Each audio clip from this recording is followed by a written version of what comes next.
Hi everyone, Radhe Radhe सभी को। And video का टाइटल देख के तुम समझ गए होंगे कि किसके बारे में अपने बात करने वाले हैं। और मैं हमेशा से ये चीज़ करना चाहता था, बट क्या करना चाहता था, जैसे कि तुम्हारे मूवीज़ के ऊपर डिस्कशन हो गया, वेब सीरीज़ के ऊपर डिस्कशन हो गया, एनिमे के ऊपर डिस्कशन हो गया, उनके आइडियोलॉजीज़, उनका क्या किस तरीके का एक्सपीरियंस रहा मेरा। But as you all know, life does not go in a linear way. Linearly चलता नहीं है लाइफ, तो ऊपर नीचे कुछ ना कुछ हो जाता है। तो वो चीज़ को अभी साइड में रखा है, बट आई हैव डिसाइडेड कि अब वो चीज़ें भी डलने लगेगी इस चैनल पर। ठीक है, डायरेक्ट डिस्कशन पे आते हैं। पूरा साल वेट करने के बाद डीमन स्लेयर फाइनली थिएटर्स में रिलीज़ हो गई। एंड ये जो सेम एक्सपीरियंस अपने को मिला है, जो सेम वाइब देखने मिला है, ये एक टाइम पहले 3-4 साल पहले इन्फिनिटी वॉर, एंड गेम वाली वाइब जो बोलते हैं कि हम सालों साल हमने वेट किया, थिएटर्स में लोग आए, लोग थिएटर्स पूरी फुल थी, लोग एक्साइटेड थे चीज़ों को देखने के लिए, एक्सपीरियंस करने के लिए। तो वो सेम चीज़ 2025 में इन्फिनिटी वॉर बोल रहा हूँ, इन्फिनिटी कैसल ने वो चीज़ क्रिएट की। एंड मैं 2025 जो है वो काफ़ी मेमोरेबल ईयर होने वाला है, क्योंकि मैंने कभी एक्सपेक्ट नहीं किया था कि एक छोटे से एक कार्टून के लिए, एक एनीमे के लिए इतने लोग फुल हो, पूरा थिएटर फुल होगा। मैं जैसे ही थिएटर में मैं गया तो मैंने चारों बाजू देखा कि पूरा थिएटर फुल था। रात का शो था हमारा। एंड जो मूवी जो हम देखने गए थे वो मूवी थी इंग्लिश में। इंग्लिश में क्यों? क्योंकि इसमें 3 लैंग्वेज में रिलीज़ हुआ था, इंग्लिश, हिंदी एंड जापानीज़ में। सो जापानीज़ में I have seen lot of animes in Japanese, but वो तभी मज़ा आता है जब तुम्हारे पास लैपटॉप या फिर मोबाइल में तुम अगर देख रहे हो, क्योंकि कोई चीज़ अगर तुम्हें सबटाइटल रीड करनी होती है तो कोई चीज़ अगर मिस हो जाए तो तुम बैक जाके वो चीज़ वापस देख सकते हो। But when it comes to theatres तो ये चीज़ पॉसिबल नहीं है। तो इसलिए मैंने जापानीज़ का नहीं सोचा देखने का। दूसरी चीज़ हिंदी में मैं प्रीफर इसलिए मैंने नहीं किया क्योंकि हिंदी की डबिंग इनकी बहुत घटिया थी। क्योंकि उनकी जो डबिंग थी वो एकदम प्योर हिंदी, हर एक चीज़, हर एक मूव्स के नाम जो भी वो हिंदी में बोल रहे थे। तो यार ऑडियंस इतनी तो बेवकूफ़ है नहीं, तो स्पून फीडिंग नहीं करना चाहिए। फिर मैंने डिसाइड किया कि इंग्लिश में देख सकते हैं, इंग्लिश में देखने में मज़ा आएगा। बट एक्सपेक्टेशन हमारी ये थी कि आईमैक्स है तो इंग्लिश में देखेंगे तो सब टाइटल देंगे ही वो लोग। बट जैसे ही थिएटर्स में गए कोई सब टाइटल नहीं। सो वो जो एक्सपीरियंस था इंग्लिश में देखने वाला वो भी ख़राब हो गया। उसके पीछे का रीज़न ये था कि ऑडियंस हर एक कैरेक्टर के एंट्री पे पागल हो रही थी। एंड वो चीज़ मज़ा भी आ रहा था, बट वो चीज़ इतनी अनोइंग भी थी क्योंकि हर एक पॉइंट पे तुम एक्साइटेड हो रहे हो, हर एक पॉइंट पे तुम चिल्ला रहे हो। तो जो एक्सपीरियंस है देखने का वो ख़राब हो रहा था, और वो जो कैरेक्टर जो बोलते थे उस बीच में वो छूट जाता था। सो कोई भी कैरेक्टर अगर कोई फाइट के दौरान या फिर जब भी कोई एंट्री लेता है कुछ बोल रहा होता है तो वो चीज़ सुनाई नहीं दे रही है, क्योंकि ऑडियंस चिल्ला के पागल हो रही है। सबटाइटल भी अवेलेबल नहीं थे तो हम क्या ही रीड करते, तो वो चीज़ छूट गई तो छूट गई। जैपनीज़ में देखने का मन इसलिए नहीं था क्योंकि डीमन स्लेयर जो है वो विजुअल्स एनिमेशंस के लिए जानी जाती है। तो ऐसा ना हो कि मैं फिर विजुअल्स मिस कर दूँ और सबटाइटल रीड के चक्कर में, एंड इन केस अगर कोई चीज़ छूट गई तो उसमें बैक जाके भी नहीं देख सकते। इंग्लिश एक सॉफ्ट और एक स्वीट स्पॉट आके रुका जहाँ पर हमने डिसाइड किया कि हम इंग्लिश में देखेंगे, बट वो चीज़ भी ख़राब हो गई एक्सपीरियंस। क्योंकि ये लोग बैक स्टोरी डीमन स्लेयर की अगर तुम देखोगे तो ये लोग फाइट के दौरान बीच बीच में बैक स्टोरी बहुत डाल रहे थे, तो वो चीज़ें काफ़ी स्ट्रेस्ड हो रही थी। एंड उस टाइम पे मेरी नींद भी ख़राब थी। मैं उसके एक दिन पहले कितना कुछ 4 या 5 घंटे ही मैं सोया था, तो थिएटर में नींद जैसा आ रहा था। फिर मैंने डिसाइड किया कि भाई ये मूवी वापस से देखनी पड़ेगी, इस मूवी को मैं अभी हिंदी में देखूंगा। जापानीज़ में मैं अभी भी नहीं देख सकता क्योंकि मेरे को विजुअल्स मिस नहीं करने। अब डीमन स्लेयर की जो स्टोरी की अगर अपने बात करें तो वो कुछ अगर किसी ने निकलोडियन पर एक कार्टून आती थी, ज़ोडिएक ऑफ द नहीं kung fu masters of the zodiac, ऐसा एक कार्टून था। सच बताऊं वो कार्टून मेरा one of the favourite cartoon बचपन में हुआ करता था। एंड उसके लिए मैंने होमवर्क्स भी मिस किए।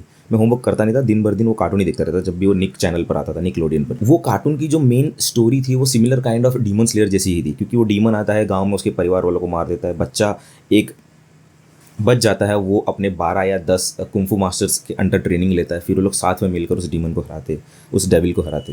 तो ये सेम चीज़ डीमन स्लेयर में भी कुछ ऐसी ही होती है। स्टोरी की बात करें तो डीमन स्लेयर की स्टोरी कोई इतनी खतरनाक या फिर तुम्हें सोचने में मजबूर कर दे, इंटेलेक्चुअल, फिलोसॉफिकल, उनकी आइडियोलॉजीज, एकदम सिंपल स्टोरी है, नॉर्मल स्टोरी है। बस तुम्हें अगर विजुअल्स या फिर एनिमेशन, अगर एक्सपीरियंस अगर अच्छा लेना है तो तुम देख सकते हो। बाकी स्टोरी तो एकदम बच्चों वाली स्टोरी है। जो हिंदी डब ने जो किया है, जो नारुतो के हिंदी डब ने, या फिर जो डीमन स्लेयर को जो हिंदी में रिलीज़ किया, अब देखोगे तुम तो सारी एनिमेस जो न्यू आ रहे हैं वो हिंदी में भी आने लग गए हैं। अच्छी चीज़ है कि वाइडर ऑडियंस तक तुम पहुंच सकते हो, क्योंकि डीमन स्लेयर हिंदी में आई थी। मैंने कितने लोगों को रेकमेंड किया, 2 से 3 लोगों को, कि हिंदी में आइए देख लो, उन्होंने देखा भी।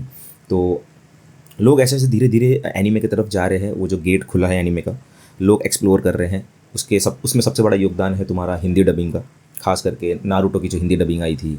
उसके बाद देखोगे तो डीमन स्लेयर की हिंदी डबिंग आई, फिर जो क्रंची रोल्स पे न्यू एपिसोड्स आ रहे, न्यू एनिमेज आ रहे, उसमें भी हिंदी डबिंग आने लग गया है। बट एक पॉइंट पे ऐसा सोच के लगता है यार एनीमे अंडररेटेड ही सही था। डीमन स्लेयर इन्फिनिटी कैसल की अगर बात करें तो एक चीज़ मुझे बहुत घटिया और बहुत ख़राब लगी कि ये लोग का जो पैटर्न था बैक स्टोरी दिखाने का, वो इतना स्ट्रेच्ड लग रहा था कि अगर तुम फाइट चल रहा है बीच में अचानक से तुम बैक स्टोरी डाल दे रहे हो। And I know back story दिखाना ज़रूरी है, सामने वाले का आइडियोलॉजी, उसका एक्सपीरियंस, उसका पास्ट क्या था वो जानना भी ज़रूरी है। सच में बैक स्टोरी तुम्हें दिखाना है तो एक टाइम पे पूरी बैक स्टोरी दिखा दो, फिर जो फाइट कंटिन्यू उसको चलने दो। बट ये लोग बार बार फाइट के बीच में बैक स्टोरी डाल रहे, फाइट के बीच में बैक स्टोरी डाल रहे, तो वो चीज़ काफ़ी फर्स्ट टाइम में वो काफ़ी स्ट्रेस लग रही थी और प्लस मुझे नींद भी आ रहा था। बट मैंने जब सेकंड टाइम देखा तो मुझे ऐसा लगा कि जो आकाज़ो की जो बैक स्टोरी थी वो वर्थ थी, वो दिखाना ज़रूरी था। क्योंकि जितना लंबा तुम्हारा बैक स्टोरी होगा उतना तुम कैरेक्टर से कनेक्ट कर पाओगे। क्योंकि थोड़े टाइम में मैं अकाज़ा के पास्ट के बारे में, अकाज़ा की जो फिलॉसफी है, जो आइडियोलॉजी वो फॉलो करता है, उसके बारे में डिस्कस करेंगे। और जो पूरी इन्फिनिटी कैसल है वो पूरी मूवी अकाज़ा एंड तांजीरो पे ही डिपेंडेंट है। अपना जो तांजीरो बॉय है वो one of the best fighter कह सकते हो, मज़ा आ गया। वो बंदा फाइट के दौरान अपना दिमाग यूज़ करता है, वो बंदा फाइट के दौरान चीज़ें सोल्यूशन ढूंढता है, एडेप्टेबल है, एडेप्टेबिलिटी में स्ट्रांग है, एम्पैथी है, काइंड सोल है। एंड वो फाइट के दौरान चीज़ें सोचता है कि मैं कैसे इस चीज़ को और इम्प्रूव कर सकता हूँ। तो जो भी उसके पास्ट डेटा, पास्ट कॉन्वर्जेशन जिस किसी के साथ भी हुआ होता है, तो वो चीज़ों को फाइट के दौरान लाकर वहाँ से, इन शॉर्ट ऐसा कह लो कि बंदा कभी किसी दूसरे से सीखना बंद नहीं करता। तो ये चीज़ मेरे को तांजीरो की बहुत अच्छी लगी कि वो हर एक इंसान से कुछ ना कुछ सीखता है। अगर सीजन 1 की अगर बात कर लो तो फाइट के दौरान जो वो राइटर होता है, जो डमरू वाला, जो हर जगह से ड्रम बजाता है और वो पूरा रूम पलट देता है, तो वहाँ पर अगर देखोगे फाइट के दौरान तांजीरो अपना दिमाग यूज़ कर रहा होता है, तो वो उसके पेपर के ऊपर पैर तक नहीं रखता। तो वो डीमन देख के भाई वो इमोशनल हो जाता है कि यार इसने मेरी राइटिंग की रेस्पेक्ट की। अपर मून 4 से तांजीरो लड़ता है तो वो जेनित्सु की जो कॉन्वर्जेशन है वो याद करता है कि सारा स्ट्रेंथ मैं अपना स्पीड किस तरीके से बढ़ाता हूँ, सारा स्ट्रेंथ, सारा ब्रीदिंग टेक्निक में अपने घुटनों पे, अपने पाँव पे लेके आ जाता हूँ, एंड जिससे मेरी स्पीड बहुत बढ़ जाती है। तो वो सेम चीज़ तांजीरो यूज़ करता है वहाँ पर अपर मून 4 को मारने के लिए, अपर मून 4 को पकड़ने के लिए। तीसरी चीज़ हो गई तुम्हारा इन्फिनिटी कैसल में ही वो कॉन्वर्जेशंस अपने पापा के साथ, जो इनोसुके के साथ वो कॉन्वर्जेशंस करता है, वो चीज़ें याद करता है एंड वहाँ से सीखने की कोशिश करता है कि कैसे ये लोग अपने फाइटिंग स्पिरिट या फिर जो किलिंग इंटेंट है उसको ये लोग स्लो डाउन करते, एकदम काम स्टेट पर आते एंड विदाउट कोई इमोशन, विदाउट कोई किलिंग इंटेंट या फिर विदाउट ब्लड लस्ट या फिर विदाउट अपना फाइटिंग स्पिरिट, अपना इंटेंशन दिखाए तुम एक फाइट लड़ सकते हो। जो कि ये सेम चीज़ अकाज़ा का वीक पॉइंट होता है। तो अकाज़ा की अगर तुम स्टोरी देखोगे तो जितना तुम्हारा विल पावर होगा, जितना तुम्हारा फाइटिंग स्पिरिट, जितना तुम्हारा विल जितना स्ट्रांग होगा, उतना अकाज़ा और स्ट्रांग होते जाता है। इसके लिए रेंगोकू हार जाता है उससे, क्योंकि रेंगोकू की फाइटिंग स्पिरिट बहुत स्ट्रांग होती है, रेंगोकू की विल पावर बहुत स्ट्रांग होती है। तो ये सेम चीज़ अगर मैं ट्रेडिंग में अप्लाई करूँ तो ये सेम चीज़ जो एक ट्रेडर है वो अप्लाई करता है। कैसे, मैं तुम्हें समझाता हूँ। अगर तुम एक पोजीशन में हो, अगर तुमने ट्रेड लिया हुआ है और अगर तुम अपने P&L को बार बार देख रहे हो, यानी कि तुम्हारा emotion up and down, emotional spike जिसको बोलते हैं, तुम्हें डर लग रहा है, तुमने पोजीशंस अपने औकात से ज़्यादा खड़ी कर ली है, तुम्हें डर लग रहा है, तुम लॉस में हो, तुमने एनालिसिस जो तुमने सोचा था उस बेस पे तुमने नहीं लिया, तुम अब होप में बैठे हो, फियर तुम्हें कवर अप कर रहा है, एट दी एंड तुम्हारे P&L में डेंट डालता ही है। But as a being a trader, अगर जो ट्रेडर्स, जो प्योर ट्रेडर जो फॉलो करते चीज़ें, वो ये है कि when you are in the battle in the sense when you are in the trade, और जब तुम्हारा पैसा लगा हो तो तुम्हें कोई भी emotions, you have to become emotionless जैसे तुम तो कुछ हो ही नहीं सकते, बट तुम्हें एकदम काम होना पड़ेगा। Just be like the water, तुम्हें पानी की तरह रहना पड़ेगा, पानी की तरह ठहराव वो तुम्हारे अंदर होना चाहिए। तो ये सेम चीज़ अकाज़ा से लड़ते वक्त तांजीरो अडेप्ट कर लेता है कि फाइट के दौरान मुझे अपना फाइटिंग स्पिरिट, किलिंग इंटेंशन, ये सब छुपाना है, मुझे इस सिचुएशंस पे एक ठहराव लाना है। वो सक्सेसफुली डिकैपिटेट कर पाता है अकाज़ा को। एंड अगर हिंदी डबिंग की बात करें तो इस बार की जो हिंदी डबिंग थी वो टू बी वेरी ऑनेस्ट बहुत मस्त थी, क्योंकि इन्होंने जो भी ब्रीदिंग स्टाइल है उसको इंग्लिश में ये लोग ने डब किया। यानी कि सपोज अगर एक कैरेक्टर बोल रहा है थंडर ब्रीदिंग फर्स्ट फॉर्म, तो वो लोग ने उसको इंग्लिश में ही रखा है। ऐसा नहीं कि एकदम स्पून फीड के चक्कर में एकदम उसको भी हिंदी में डब कर दिया हो।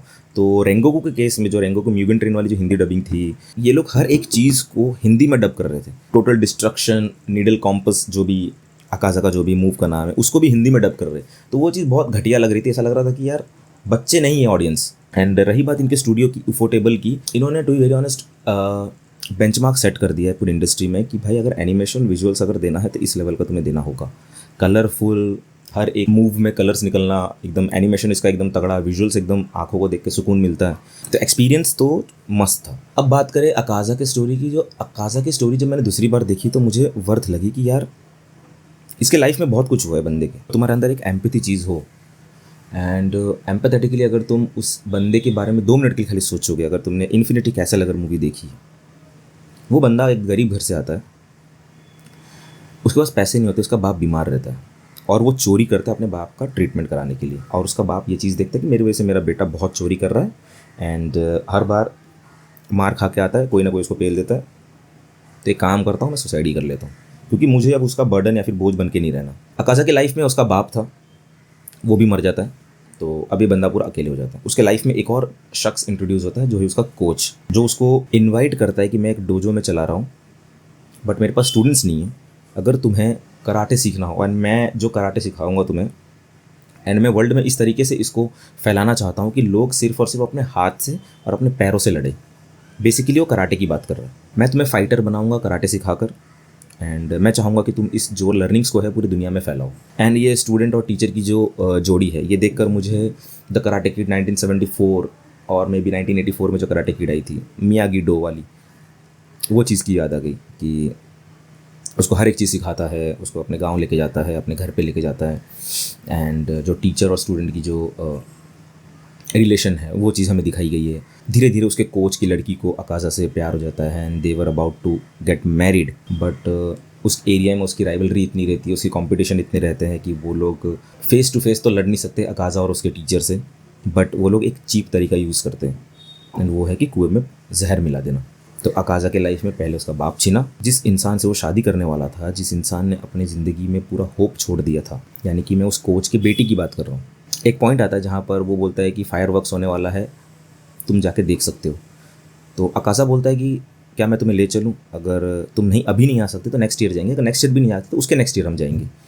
तो जो इंसान एक होप हार चुका है अपने दिमाग से कि मैं नहीं जीने वाला, और एक इंसान पूरा होप लगा के बैठा है कि ये इंसान जिएगा, एंड फिर उसके लाइफ में वो इंसान भी गायब हो जाता है एंड वो इंसान फिर से अकेला। तो अकाज़ा की जो स्टोरी है, अकाज़ा का जो आइडियोलॉजी है, वो धीरे धीरे ये ऐसा हो जाता है कि हेटरेड टुवर्ड्स वीकलिंग्स, यानी कि जो वीक इंसान है वो अच्छे नहीं होते, तो मुझे स्ट्रांग बनना है। वीक इंसान क्यों अच्छे नहीं होते? क्योंकि वो लोग चीप रास्ता यूज़ करते हैं। अकाज़ा फाइट के दौरान ये बोलता रहता है, वीक लोगों को फेस टू फेस लड़ना नहीं पसंद, वो लोग पीछे से वार करते हैं। एंड यही सेम आइडियोलॉजी जब वो फाइट के दौरान सोचता है अकाज़ा, एंड देन ही रियलाइज कि यहाँ पर तो वीक मैं खुद निकला। मेरे पापा ने मुझे बोला था ईमानदार वाली नौकरी करना, ईमानदार वाला काम करना, अच्छा काम करना दुनिया में, और मैं क्या कर रहा हूँ यहाँ पे, मैं डीमन बनाऊँ। जो मेरे कोच ने मुझे ये डोजो दिया था कि ये फाइटिंग स्टाइल को, एकदम प्यारा सा डोजो तुम्हें मैंने सौंपा है, इस फाइटिंग स्टाइल को पूरी दुनिया में फैलाना, और मैंने उस डोजो के नाम पर भी खून के धब्बे लगा दिए। जो तीसरी चीज़ है, वो ट्रू वॉरियर और एक ट्रू फाइटर हमेशा अपने ओपोनेंट को प्रेज करेगा एंड उसकी इज्जत करता है। तो अकाज़ा जब फाइट कर रहा था तो उसने देखा कि Tanjiro was able to hide his fighting spirit, and वहाँ पर उसको प्रेज करता है। यहाँ पर तो वीक में खुद निकला, वो वहाँ पर उसकी तारीफ करता है कि तुम यार अपना फाइटिंग स्पिरिट तुम इजीली छुपा पाए, तुम अपना किलिंग इंटेंशन जो तुम्हारा था तुम छुपा पाए, तुम अचानक से मेरे पीछे आए, मुझे पता तक नहीं चला, एंड तुमने एक सेकंड में मेरा सर काट दिया। वो तो मेरी रीजनरेशन वाली एबिलिटी ने मुझे बचा लिया, वरना तो तुम मुझसे पावरफुल ऑलरेडी हो। And hashiras are very powerful compare to demons, बस डीमंस का पहले रीजनरेशन एबिलिटी हटा दो तो वो लोग कुछ नहीं है। तो अकाज़ा उसको एक ट्रू फाइटर के तौर पे उसको प्रेज करता है, एंड वो अपना डिफीट जो है, जो अपना जो फाइट है, जो जिद है, वो वहाँ हार मान जाता है क्योंकि उसकी मेमोरीज वापस आ जाती है। उसको पहली बात तो कभी डीमन बनना ही नहीं था। अकाज़ा वहाँ पर अपने आप को डिसमेंटल कर देता है। सो जब मैंने दूसरी बार स्टोरी देखी अकाज़ा की, तो kind of I got emotional, and जो टोटल ओवरऑल एक्सपीरियंस था वो मस्त था। बस ये लोग ने जो जो पैटर्न फॉलो किया बीच बीच में स्टोरी डालने वाली, वो थोड़ी अजीब सी थी, बट जो दूसरी बार मैंने देखा तो मुझे भाई मज़ा आ गया देखने में।